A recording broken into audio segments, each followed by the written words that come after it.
Vamos a pasar ahora a lo que nos toca meditar esta mañana, y es en Nehemías. Como sabéis, empezó Rubén con el capítulo 1, voy a seguir yo hoy con el capítulo 2, y veremos el capítulo 2 de Nehemías. Y antes de empezar, voy a introducirlo de una forma que creo que es apta para ver este capítulo.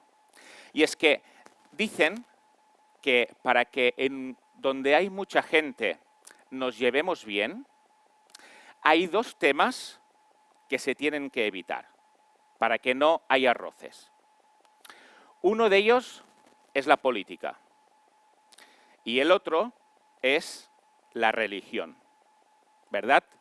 Que estos dos temas causan estragos en reuniones familiares. Pues imaginémonos aquí, donde somos muchos más que en una reunión familiar. Pues desafiando a las leyes de la sociología, os propongo que hoy hablemos de las dos cosas, de política y de religión. Entonces, para empezar, ¿os identificáis con alguno de estos políticos que salen? ¿Alguno de ellos es vuestro político favorito? He puesto de todos los signos, no quiero que nadie se sienta fuera de lugar aquí. Y por si alguien se siente fuera de lugar, ahí tiene la opción donde se puede situar. Pero supongo que algo que estáis pensando es que no tenéis una buena opinión de la política, ¿no? Esto nos ocurre cuando vemos lo que hacen los políticos, sea del signo que sea, nos decepciona, ¿verdad? Si estás pensando esto, estás pensando lo mismo que pensaba Jesucristo, porque Jesucristo tampoco tenía una buena opinión de la política. Él dijo que sabéis que los gobernantes de las naciones se enseñorean de ellas y los que son grandes ejercen sobre ellas potestad. Así que el mismo Jesús no tenía una buena opinión de la política. A pesar de ello, y a pesar de que esto es así, a veces la combinación de política y religión es tremendamente beneficiosa. Y hoy veremos esto en este capítulo de Nehemías. Vamos a empezar con el versículo 1 y 2 del capítulo 2 de Nehemías. Allí dice: sucedió en el mes de Nisán, en el año 20 del rey Artajerjes, que estando yo, él vino delante de... Ya él vino delante de él, tomé el vino y lo serví al rey. Y como yo no había estado triste antes en su presencia, me dijo el rey: ¿por qué está triste tu rostro? Pues no estás enfermo. No es esto, dijo Nehemías, sino quebranto de corazón. Entonces temí en gran manera. Como sabéis, Nehemías es el tercer gran líder de esta restauración del exilio a Jerusalén. En primer lugar fue Zorobabel, quien fue con un conjunto de judíos y restableció el templo. Después fue Esdras, quien introdujo también reformas religiosas, y después de Esdras es Nehemías, quien, como se verá en el libro, reconstruye las murallas y no únicamente lo que son las murallas. ¿Y qué había pasado en Jerusalén? Pues lo que suele pasar siempre en cualquier comunidad, y es que las cosas van bien, pero con el tiempo las cosas empiezan a no ir tan bien y a ir mal. Y con Zorobabel se había levantado el templo, se habían restaurado el culto en Jerusalén. Con Esdras se había mejorado también, pero había entrado otra vez en decadencia. Y nos dice el texto en el mes de Nisán, es decir, nuestro marzo o abril, pero su primer de año, es decir, sería nuestro enero. a principios de su año. Y pasaron más de 3 meses desde que Nehemías se enteró del estado en el que estaba Israel, en el que estaba Jerusalén, con las murallas caídas. Más de 3 meses en los que él estuvo orando, por lo que Dios había puesto en su corazón en cuanto a restaurar estas murallas. Y después de 3 meses, de casi 4 de hecho, de estar orando, ha llegado el momento de presentarlo al rey. Y este podía ser un buen momento, ¿verdad? En enero, después de las fiestas, solemos estar más contentos. Y cuando la gente está más contenta, también suele conceder más favores. Por lo tanto, este era un buen momento para presentarle al rey Artajerjes la voluntad de Nehemías, que era restaurar la ciudad de Jerusalén. Y Artajerjes se da cuenta de que Nehemías está triste. ¿Y por qué está triste si justamente están al principio de su año? Es un momento para estar alegre, no para estar triste. ¿Por qué está triste Nehemías? Y entonces el rey se lo pregunta. Y entra algo que al principio quizá nos puede parecer un poco extraño, ¿verdad? Y es cuando dice que Nehemías teme cuando se lo tiene que presentar al rey. Y aquí pensaríamos, pero bien, Nehemías, si vemos tu carácter, todo lo que vemos en el libro, tú no eres una persona con miedo. Tú no eres una persona que se acobarde delante de las dificultades. Eres una persona que demuestra valentía y que demuestra iniciativa para saber llevar adelante empresas que son importantes.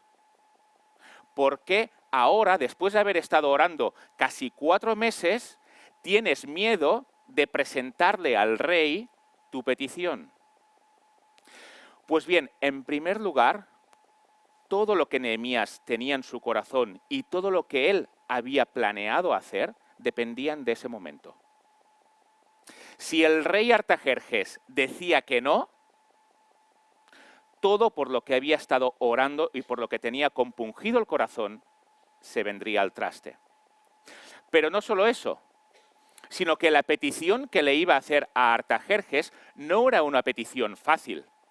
El mismo Artajerjes había cortado esta obra más de una década antes, porque le habían informado mal sobre que Jerusalén, sobre que los de Jerusalén se querían sublevar en contra del rey, y entonces el propio Artajerjes había parado la obra.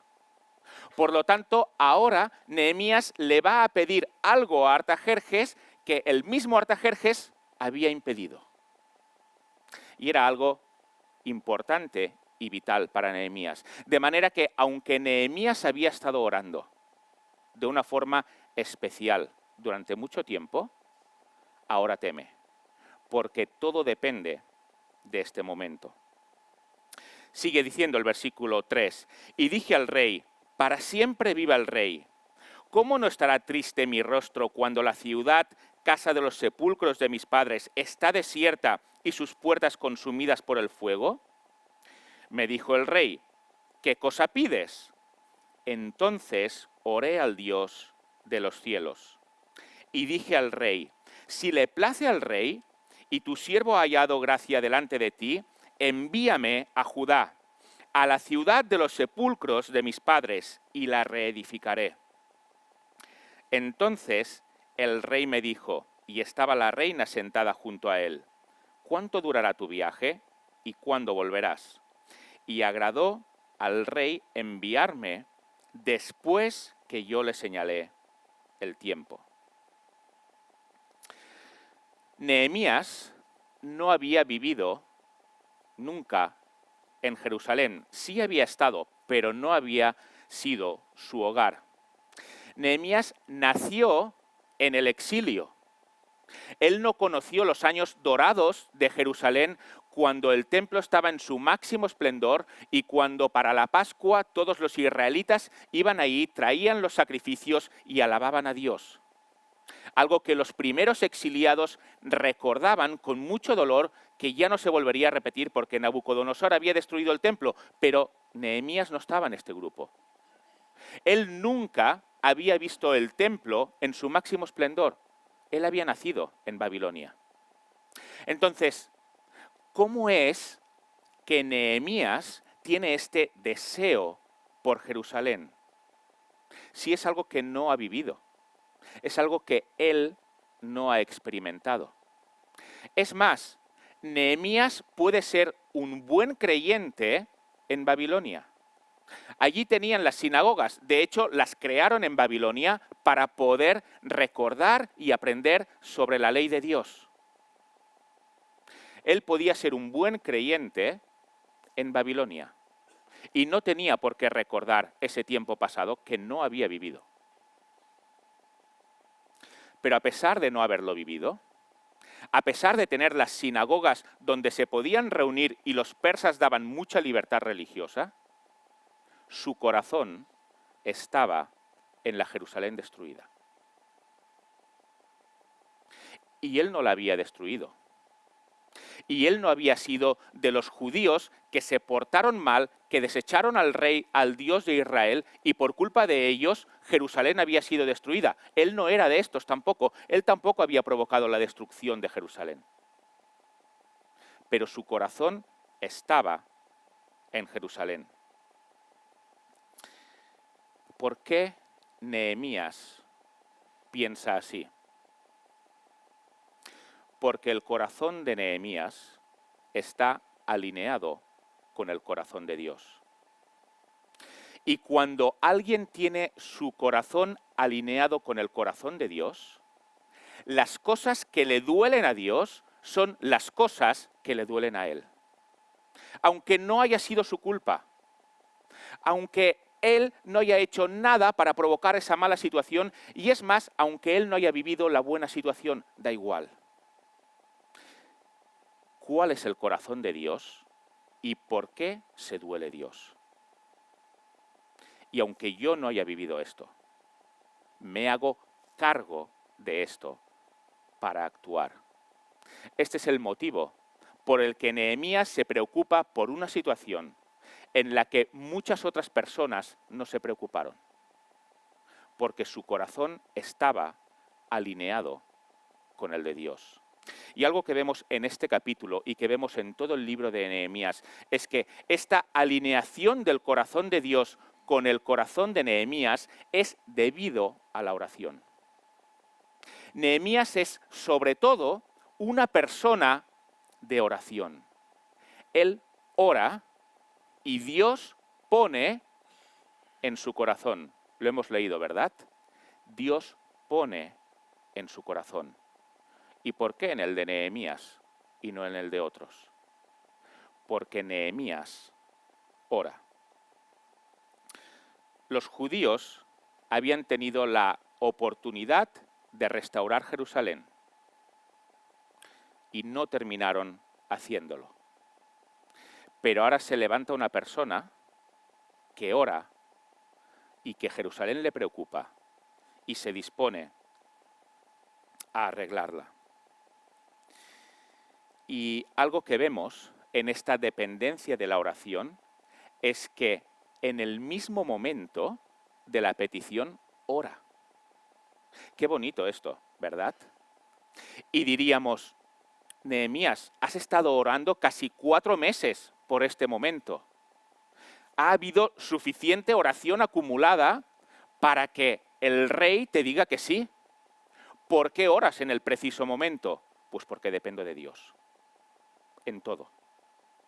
Absolutamente en todo.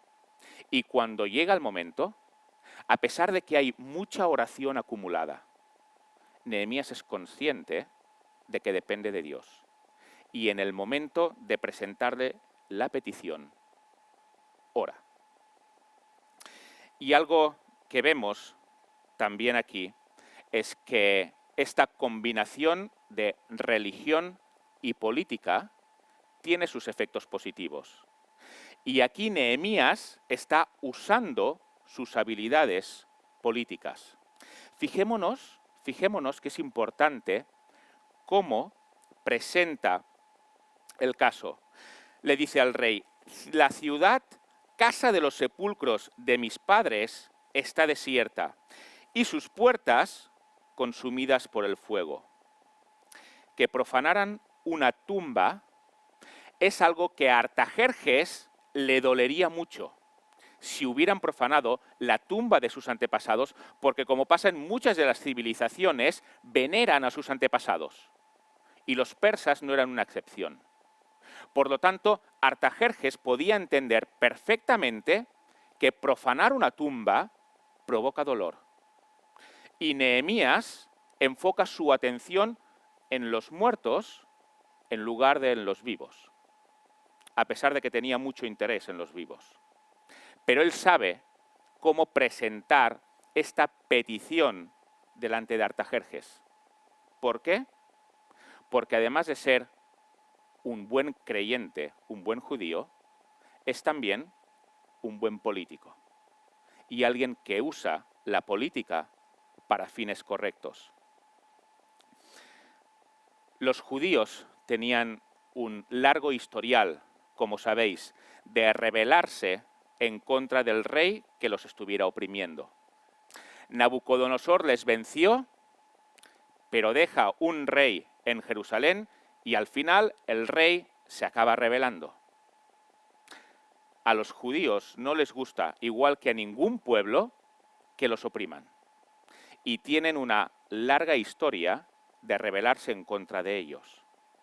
Por lo tanto, la petición de restablecer las murallas de Jerusalén podía ser algo que desde luego no gustara a Artajerjes, porque estaba dando a los judíos un arma con la que defenderse, las murallas, y más posibilidades de rebelión a un pueblo que de por sí es rebelde. Así que la situación no era fácil. Por lo tanto, aunque ya Artajerjes había impedido esta construcción en Jerusalén, ahora Nehemías es hábil y no nombra Jerusalén, sino nombra la ciudad de mis padres, donde están los sepulcros. Y tú, Artajerjes, puedes entender esto porque veneras también a los antepasados. Y no querrías que alguien los profanara. Así que puedes entenderlo.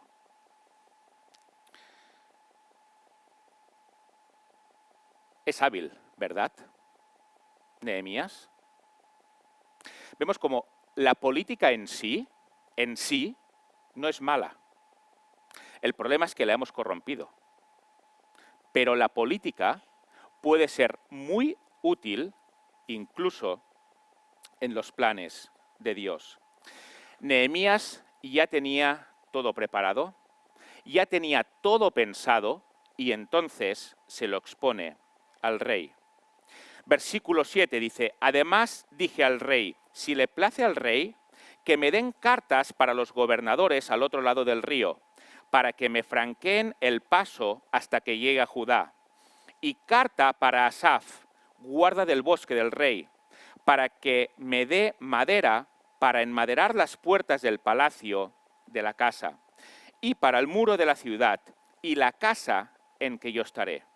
Y me lo concedió el rey, y fijémonos en la frase, según la benéfica mano de Dios sobre mí. Al principio, Nehemías, como veis escrito, tiene una estrategia y espera el momento adecuado. ¿Ha ido para...? No, estoy yendo adelante.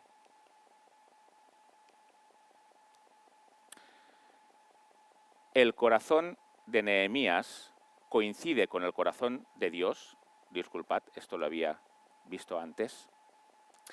Y ahora veremos esto. Nehemías sabe que para llevar a cabo la obra necesita dos cosas: protección y provisiones. Era bastante evidente, pero él lo tenía muy claro. Y además sabe que quien le puede dar la protección y quien le puede dar las provisiones es el rey. En otro lo tiene difícil, pero el rey puede proveerlo de esto. La ruta desde Persia hasta Jerusalén era larga, tardaría unos 4 meses. Pero además de larga, es peligrosa. Y por lo tanto, necesitarían ayuda. Y contar con una escolta militar en ese trayecto, desde luego, era muy, pero que muy beneficioso. Y Nehemías le pide esto a Artajerjes, y Artajerjes se lo da. Y ahora vamos a ver aquí un contraste muy interesante.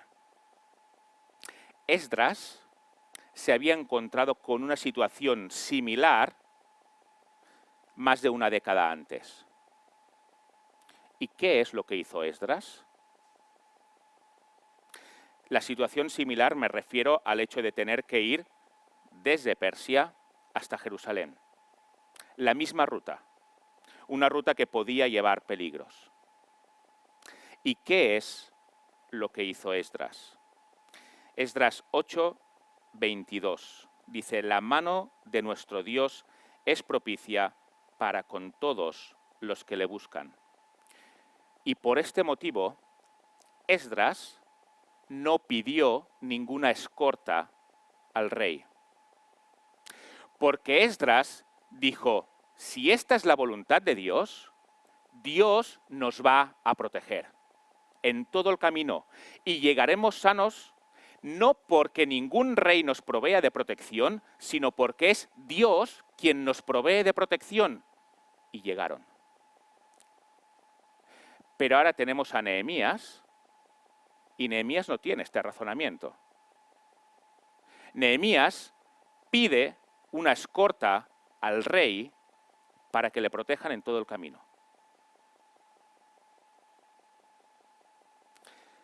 ¿Quién de los dos es el que está actuando bien aquí? ¿Os suenan estos dos tipos de razonamiento? Una persona planifica, ve el peligro y actúa para prevenir ese peligro.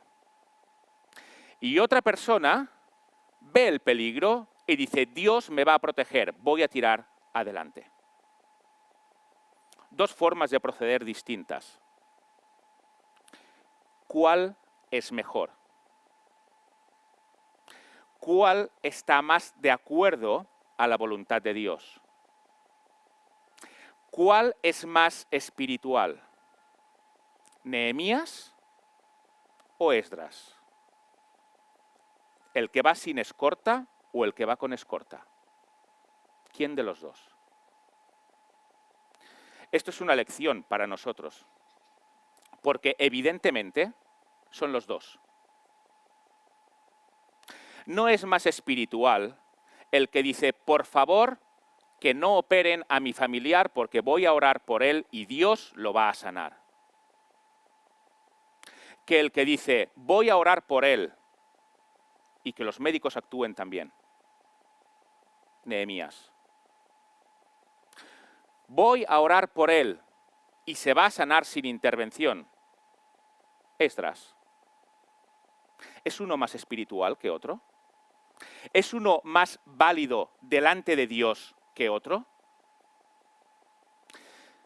Nehemías está escrito, igual que Esdras, para que aprendamos de él y para que tomemos consejo de él. Y para que nos fijemos en él, como una persona a la cual Dios confirmó en su ministerio. Y Esdras, igual. Y son diferentes. Y actúan de forma diferente. Y Dios no valora más por encima a uno que a otro. Me gustó ver este contraste. Personalmente, me identifico con Nehemías, porque me gusta tener las cosas planificadas. Y me gusta intentar hacer que las cosas vayan bien por un camino por el que pueden ir bien. Y veo con Nehemías que esto no es falta de espiritualidad. ¿Por qué? por la frase que hemos visto de Nehemías. ¿Por qué Nehemías tuvo la misma espiritualidad que Esdras? Porque Nehemías entendió que la escorta que estaba teniendo era por la gracia de Dios sobre él, no por sus propios méritos, no porque él lo mereciera ni porque él era especial, sino por la gracia de Dios sobre él. Esdras y todos los judíos que fueron a Jerusalén fueron protegidos en el camino por la gracia de Dios sobre ellos. Y Nehemías fue protegido y tuvo escorta por la gracia de Dios sobre ellos, los dos igual, aunque tuvieron formas de proceder muy distintas. Pero las dos formas de proceder están de acuerdo a la voluntad de Dios. Pero hay una forma de proceder que no está de acuerdo a la voluntad de Dios en este sentido. ¿Cuál es? Aquel que piensa que las cosas pasan por casualidad. Aquel que piensa que las cosas pasan porque tienen que pasar. Y porque si voy con una escorta, es normal que no me pase nada. Y porque cuando lo tengo todo planificado al dedillo, es normal que haya salido bien sin la intervención de Dios. Este es el que no está representado aquí. Y este es el que Dios no aprobaría. Lo que Dios quiere mostrarnos con esto es que ya sea en los milagros o ya sea en los acontecimientos normales, en todos estos ámbitos le reconozcamos como Dios y veamos que Él está detrás, actuando igual, aunque estemos viendo procesos normales. Él está actuando igual ahí que cuando estamos viendo un milagro, igual. Porque actuó con Esdras igual que con Nehemías. Milagros igual que con no milagros. Y podemos leer todo el libro de Nehemías, absolutamente todo, de principio a final, y no observaremos ni un solo milagro. Una persona que no crea en Dios puede leer el libro de Nehemías y no ver nada extraño. Decir, bueno, ora y todo hubiera pasado aunque no hubiera orado. Aquí no se abre el mar para que el pueblo cruce en seco. No hay ningún ángel hablando ni a Nehemías ni a ninguno de sus colaboradores, igual que hubo en muchos momentos anteriormente y también posteriormente. No hay resurrección de muertos, no hay sanación de ciegos, no hay sanación de leprosos, no hay ningún milagro. No hay absolutamente nada de ello. Pero la mano de Dios está exactamente igual que si observaron milagros, igual que los observaron con Moisés, igual que los observaron con Josué cuando cayeron los muros de Jericó, e igual que los observaron con muchos otros. La mano de Dios está absolutamente igual. Y una lección que nos da Nehemías en este sentido es que tenemos que aprender a ver la mano de Dios a pesar de que no observemos milagros, porque si Él puede actuar en los milagros, ¿cuánto más puede actuar en el devenir normal de las cosas? ¿Por qué Dios tiene que estar presente en los milagros y no estar presente cuando las cosas funcionan de forma normal? ¿Por qué? Dios está presente tanto en los milagros como cuando las cosas siguen su rumbo normal. Pero hay una condición, que Nehemías sí la cumple, y es la oración. Cuando hay oración, entonces se ve la mano de Dios obrando sobre Nehemías. Y cuando hay oración detrás, aunque le parezca algo normal, Nehemías dice, por la gracia de Dios sobre mí. Aunque no haya habido ningún milagro. Aunque no haya habido nada espectacular. Quizá te identificas con Nehemías, quizá con Esdras. Ninguno está por encima del otro. Los dos están aprobados por Dios. Pero el que no está aprobado por Dios es aquel que no ora. Porque aquel que no ora no ve la mano de Dios obrando sobre él. Confianza, estrategia no tienen que ir separadas. Las dos pueden ir juntas y Nehemías nos lo demuestra. Versículo 9 dice: vine luego a los gobernadores al otro lado del río y les di las cartas del rey. Y el rey envió conmigo capitanes del ejército y gente de a caballo. Pero oyéndolo, Sanbalat horonita y Tobías el siervo amonita les disgustó en extremo que viniese alguno para procurar el bien de los hijos de Israel. Nehemías ya ha convencido a Artajerjes y ahora, sobre el papel, él tiene autoridad al salir de la zona de Persia. Pero es sobre el papel, porque allí también hay gobernantes. Y también hay gobernantes que, aunque en teoría estén por debajo de Artajerjes, están dispuestos a estropear el plan de Dios. Como siempre vamos a encontrar. Y desde luego están dispuestos a dificultarle las cosas. Así que él sale con esa autoridad, sale como gobernador para Jerusalén, y aunque tiene esta autoridad dada por el rey, se va a encontrar con problemas. Versículo 11 y 12. Llegué pues a Jerusalén y después de estar allí 3 días, me levanté de noche, yo y unos pocos varones conmigo, y no declaré a hombre alguno lo que Dios había puesto en mi corazón que hiciese en Jerusalén. Ni había cabalgadura conmigo, excepto la única en que yo cabalgaba. Nehemías ha estado 4 meses de viaje. Y él sabe que no es un superhombre. Y no es llegar a Jerusalén y decir, manos a la obra, vamos a empezar. Él descansa 3 días. Igual que también descansó Esdras 3 días cuando llegó. El descanso es necesario. Él descansa y después empieza a observar todo lo que tiene alrededor. Él sabe perfectamente qué es lo que Dios ha puesto en su corazón: restaurar las murallas. Pero todavía no ha dicho nada a nadie. Y fijémonos que esto es otra vez una buena actitud política.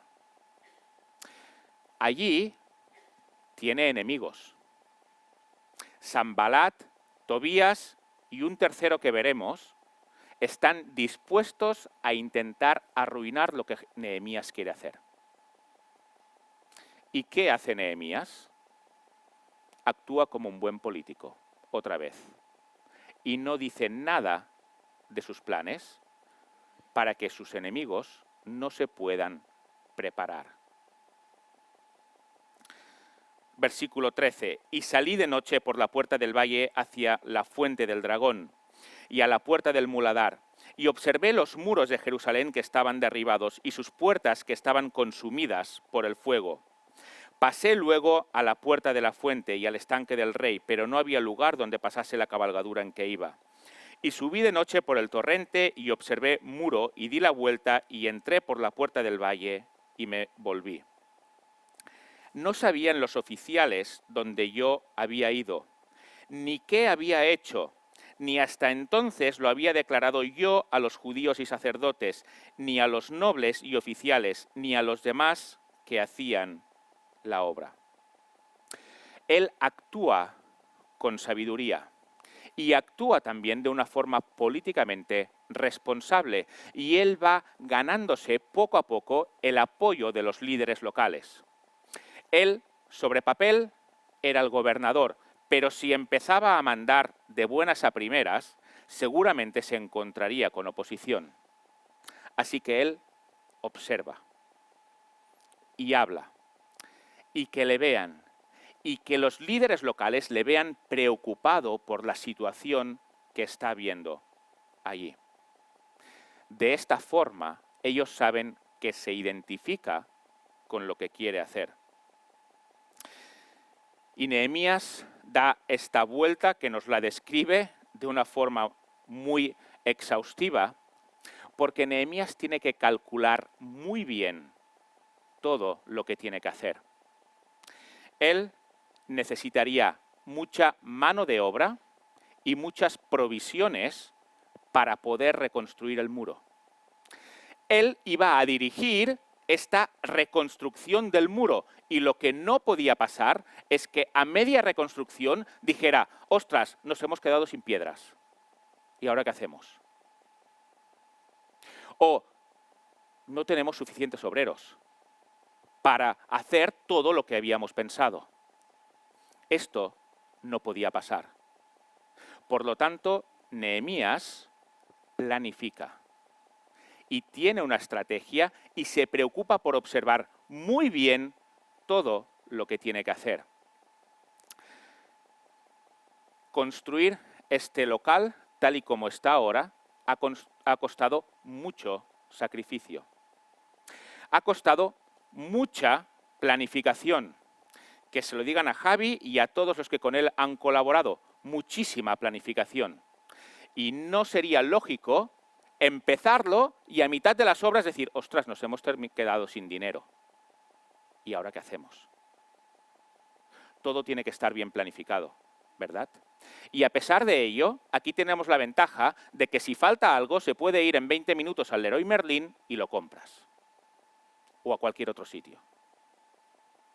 Pero Nehemías no tenía un Leroy Merlin cerca, donde podía comprar las puertas de la muralla, ni nada parecido.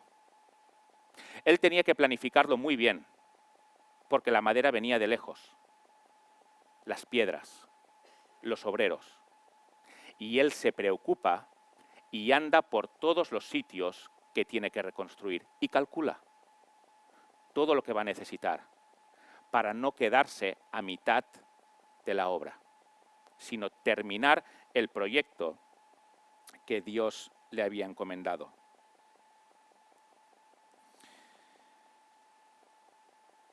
Y algo que observamos en este punto también es que él ni siquiera en los 4 meses de trayecto que había tenido desde Persia hasta Jerusalén y había ido con gente, ni siquiera en todo este trayecto les había dicho a sus acompañantes qué es lo que iba a hacer.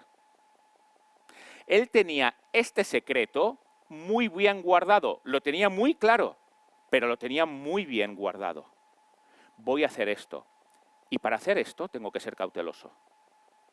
Y no voy a estar escampando por ahí qué es lo que Dios me ha mandado a hacer. Ni voy a estar escampando, mira, es que Dios ha puesto en mi corazón hacer esto. Mira, oye, ¿sabes qué es lo que Dios ha puesto en mi corazón? Hacer esto. Mira el de más allí. Oye, ¿sabes qué es lo que Dios ha puesto en mi corazón? Hacer esto.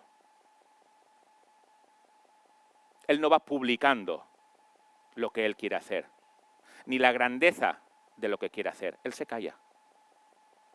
Él es humilde. Y está 4 meses de viaje y con todos con los que va, se mantiene callado respecto a este propósito. Y yo entiendo que los que iban con él se debían preguntar a qué estamos yendo a Jerusalén. Y sabían que Nehemías tenía la respuesta a eso. Pero Nehemías no es un charlatán. Nehemías habla cuando tiene que hablar. Y lo justo. Y él se calla. Y a pesar de que ahora está observando todas las murallas, él se calla. Porque es prudente. Versículo 17. Les dije, pues, vosotros veis el mal en que estamos, que Jerusalén está desierta y sus puertas consumidas por el fuego. Venid y edifiquemos el muro de Jerusalén y no estemos más en oprobio.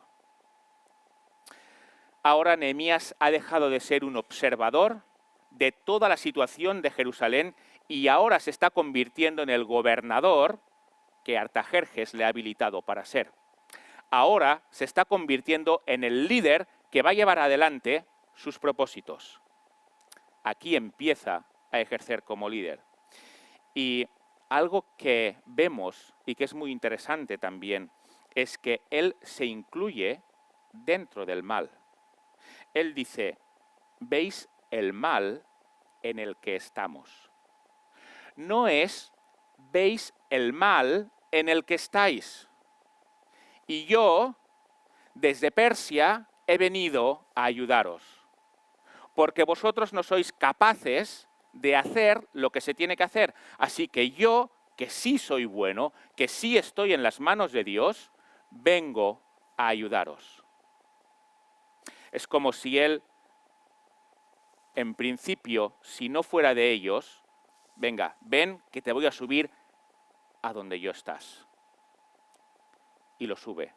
Pero Nehemías no hace esto.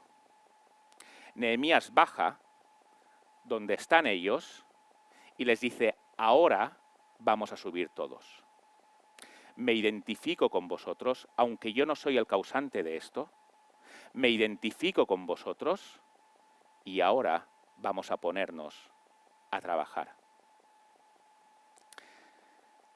Dicen que un misionero empieza a ser realmente misionero porque se ha identificado con las personas a las que va cuando habla en primera persona, nosotros. Cuando el misionero vuelve a su país de origen y dice, mirad, ellos, los que están allí, están haciendo esto, esto y esto. Es que todavía falta algo en el proceso de adaptación. Pero cuando vuelve y dice, nosotros estamos así, nosotros estamos así, es que se ha identificado por completo con las personas a las cuales ministra. Y esto es lo que ha hecho aquí Nehemías. ¿Y os recuerda alguien que haya hecho esto por encima de todos? ¿Hay alguien que haya bajado para rescatar a otros? Más que Nehemías, más que cualquier misionero. Jesús, ¿verdad? Él es el ejemplo supremo de haber bajado para rescatar a los que estaban allí. Y Jesús no fue de Persia a Jerusalén. No fue de la situación de estar al lado de un rey humano a una ciudad destruida, sino de estar en la misma presencia de Dios, formando parte de la deidad, para venir a los que le iban a rechazar y salvarles. Vemos aquí el Evangelio. Esto es lo que ha hecho Dios por ti y por mí. Ha bajado. Igual que Nehemías, pero de una forma mucho más excelsa. Y ha dicho, ahora soy uno de ellos. Y siendo uno de ellos, voy a morir por ellos. Para que después podamos estar restaurados. ¿Restaurar las murallas de Jerusalén era el propósito final? No. Lo veremos en el libro. Eso es la primera parte. Restaurar las murallas es la primera parte. Pero de nada serviría restaurar las murallas de Jerusalén si no se restauran las vidas de Jerusalén. De nada serviría. Y Nehemías se encarga de esto en la segunda parte del libro y se verá más adelante. Restaurar las murallas es el primer paso. Pero lo material no sirve de nada si no va acompañado de lo espiritual. Se trata de restaurar lo espiritual. Al final, aunque empiecen por las murallas. Y eso es lo que Jesús ha hecho, ¿verdad? Y lo ha hecho por ti y lo ha hecho por mí. Y querido amigo, si estás aquí y todavía no conoces a Cristo, te invito a que le veas en este gesto. Estabas en ruinas por tu pecado. Eras incapaz de acercarte a Dios porque no eres perfecto. Pero Jesús ha bajado, se ha identificado contigo igual que con toda la raza humana y ha provisto un camino de restauración. Igual que Nehemías va a restaurar estas murallas. ¿Quieres esa restauración? Jesús la ofrece. Versículo 18 dice, entonces les declaré cómo la mano de mi Dios había sido buena sobre mí, y asimismo las palabras que el rey me había dicho, y dijeron, levantémonos y edifiquemos. Así esforzaron sus manos para el rey, para el bien. La idea en la antigüedad es que si una ciudad era derrotada, es porque el Dios de esa ciudad es inferior al Dios de la ciudad vencedora. Por lo tanto, si la ciudad de Jerusalén estaba derrotada y estaba en ruinas, es porque el Dios de Jerusalén no es un Dios poderoso. Este era el concepto que tenían los pueblos de alrededor, porque la ciudad en ruinas es lo que estaba diciendo. Y Nehemías es capaz de ponerse delante del pueblo y decir, esto no debe ser así. Nuestro Dios es el único Dios vivo y verdadero, y como nos dice el texto, la mano de Dios ha sido buena. No vamos a dejar que la opinión que tengan los demás sobre Dios sea la opinión de un Dios que está en ruinas porque su ciudad está en ruinas. Edifiquemos. Porque la ciudad del único Dios vivo y verdadero tiene que estar edificada. Y no puede estar en ruinas. Y el pueblo le sigue. Esto significa también que el pueblo no estaba derrotado espiritualmente. Era un pueblo que desde luego necesitaba ánimos, que necesitaba un líder, pero era un pueblo con sensibilidad hacia Dios todavía. Porque cuando tienen este líder y cuando ven la mano de Dios sobre Nehemías, y recordemos lo que hemos dicho, es una mano de Dios en la que no hay ningún milagro. Cuando ven la mano de Dios sobre Nehemías, dicen, vamos a esforzarnos. Ese Dios en el cual creían y en el cual seguían creyendo y al cual tenían apagado dentro, gracias a Nehemías, vuelve a ser activo. Y vuelve a activarse dentro de ellos. ¿Por qué? Porque creían. ¿Por qué? Porque amaban a Dios, aunque en ese momento estaban derrotados.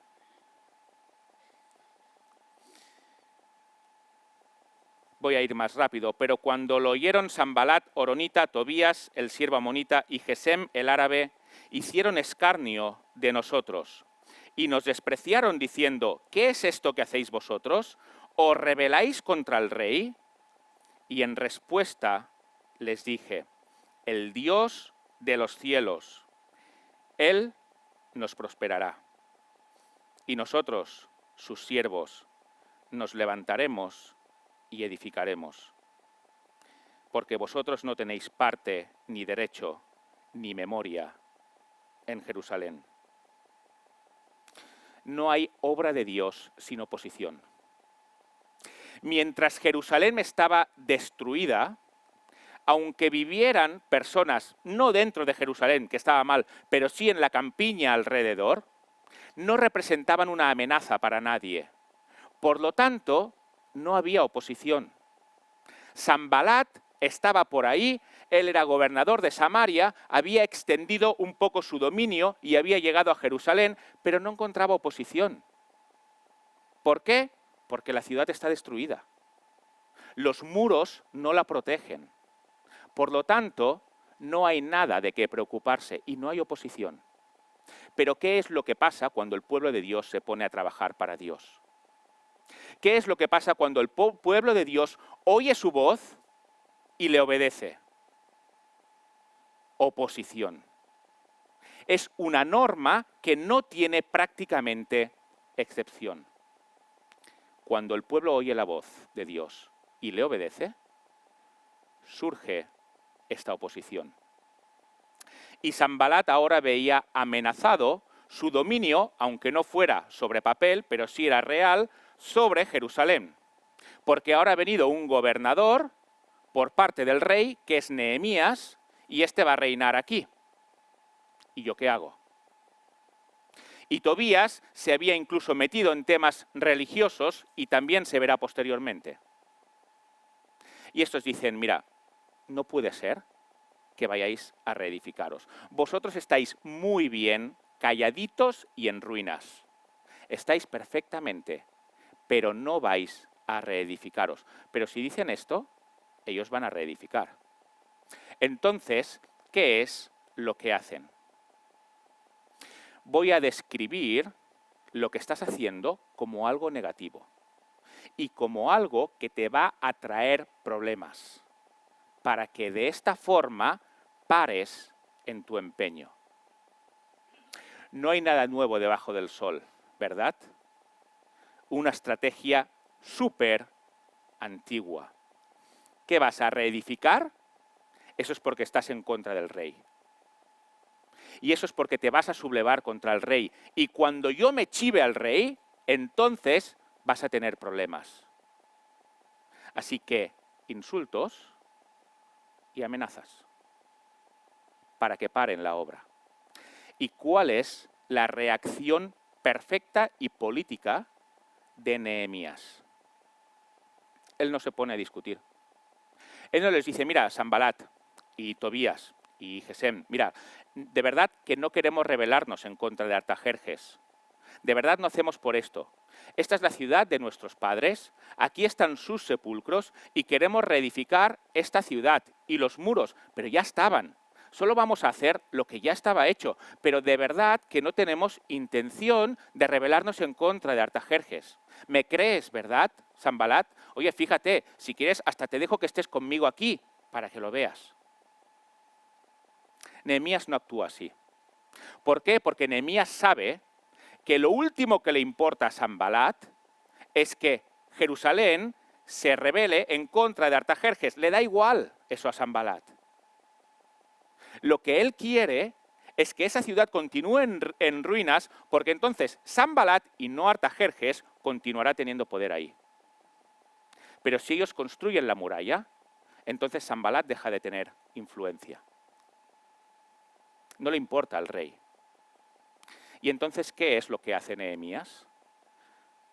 Es preciosa esta respuesta y es digna de tenerla en la cabecera de la cama.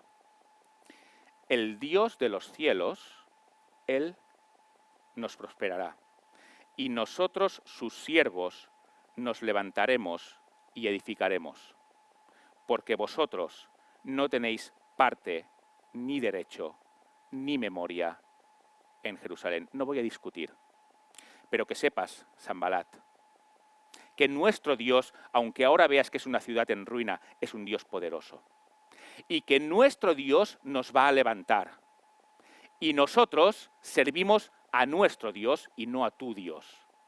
Y porque servimos a nuestro Dios es que nos vamos a levantar y vamos a edificar. Así que, Sanbalat, no tienes nada que hacer aquí, por mucho que te esfuerces. No voy a convencerte de que esto no va en contra de Artajerjes, no hace falta, no te importa.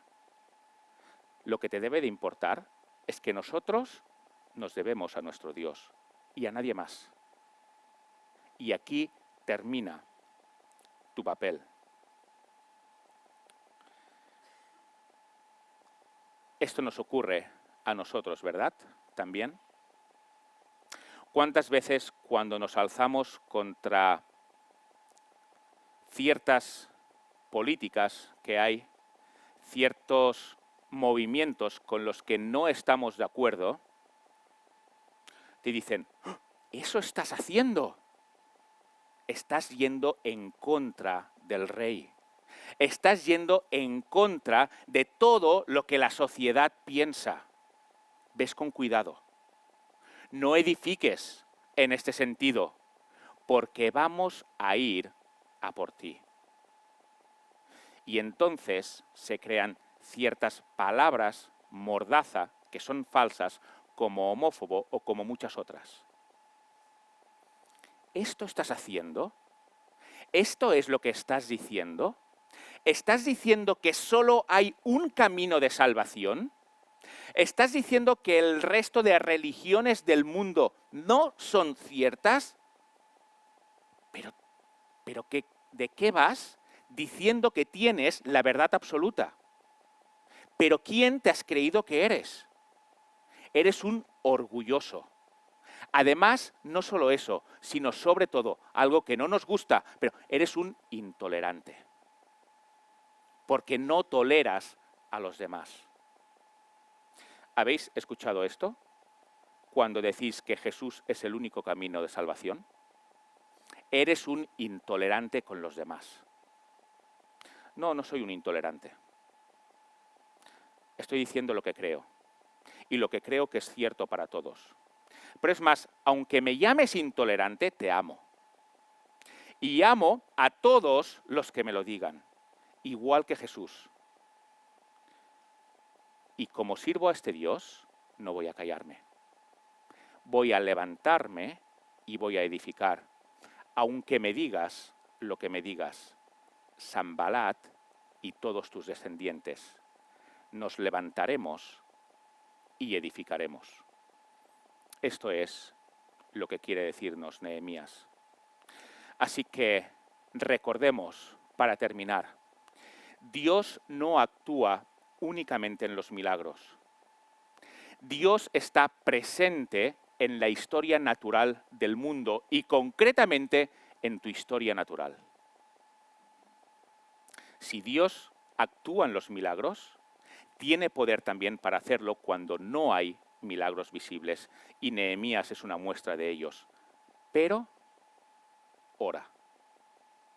Cuando oras por algo, y no estoy hablando de la oración de los alimentos, ni de la oración de 2 minutitos antes de ir a dormir o antes de levantarnos. Estoy hablando de una oración intencional en la cual se sabe cuál es la voluntad de Dios y que no se está cumpliendo y que Dios se duele por eso, y entonces oro por ello. ¿Cómo empezó toda esta historia de Nehemías? Empezó con una conversación entre él y su hermano, en el capítulo 1. Una conversación inocente, una conversación que no tenía que llevar a ningún lugar concreto, pero una conversación en la que su hermano le dice, mira, Jerusalén está en ruinas. Y eso toca el corazón de Nehemías y Nehemías se pone a orar. ¿Vamos a seguir nosotros este ejemplo? Pensar, ¿qué es lo que le está doliendo a Dios? Me voy a poner de rodillas y voy a orar y voy a esperar la mano de Dios en esto. Este es el ejemplo que nos da Nehemías. Dicen que hay 3 clases de personas. Los que no se enteran de lo que pasa, los que se enteran porque lo ven y los que provocan que las cosas pasen. Nehemías es de estos terceros. Y Dios quiere que tú tengas tu corazón alineado con el suyo, que sepas lo que está pasando y que te pongas a orar según lo que Dios quiere. Pues que Dios nos bendiga y nos dé fuerzas, igual que se las dio a Nehemías.